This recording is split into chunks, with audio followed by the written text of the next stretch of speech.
सोचिए, एक युद्ध के मैदान में खड़े होकर जब आपका दिल धड़क रहा हो और सामने असीमित सेना खड़ी हो, तब आप किस पर भरोसा करेंगे?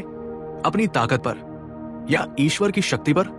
आज हम सुनेंगे गीता का अध्याय एक श्लोक 10, जिसमें दुर्योधन अपनी सेना की मजबूती और पांडवों की कमजोरी का आकलन करता है।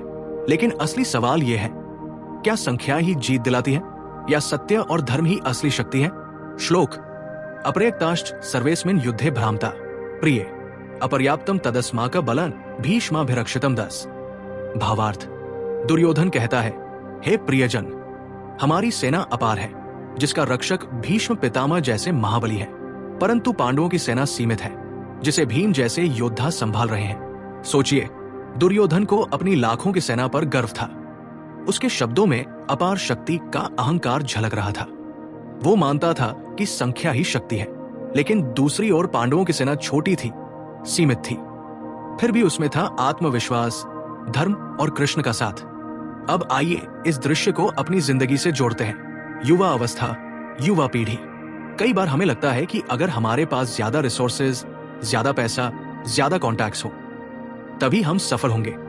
लेकिन गीता कहती है, संसाधन सीमित भी हो, अगर आपके पास सही मार्गदर्शन और सत्य है तो जीत आपकी होगी। मध्यम आयु, कामकाजी लोग। परिवार की जिम्मेदारियों, नौकरी या बिजनेस में अक्सर हम दूसरों की तुलना करते हैं। उनके पास ज्यादा लोग हैं, ज्यादा ताकत है, ज्यादा सपोर्ट है। पर असल सवाल यह है, क्या आपके साथ सत्य और ईमानदारी है? वृद्ध अवस्था, बुजुर्ग। जीवन के अंत की ओर बढ़ते हुए हमें यह डर सताता है कि हमारी शक्ति कम हो रही है। लेकिन अगर मन में श्रद्धा और भक्ति है तो जीवन की सबसे बड़ी जीत, मोक्ष, निश्चित है। तो दोस्तों, आपसे एक सवाल है, क्या आपने कभी सोचा है कि असली ताकत संख्या में है या सत्य में?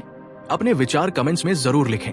दुर्योधन को लगता था कि उसकी सेना अपार है, पर इतिहास ने साबित किया, अपार सेना हार गई और सीमित सेना जीत गई, क्योंकि धर्म, सत्य और कृष्ण की कृपा ही सबसे बड़ी शक्ति है।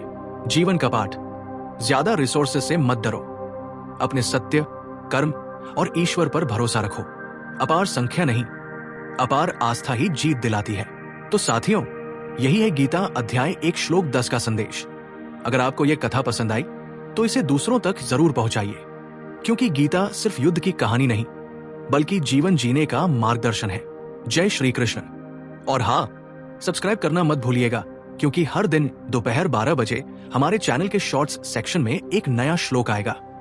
धीरे धीरे हम सब मिलकर पूरी भगवत गीता को श्लोक दर श्लोक समझेंगे।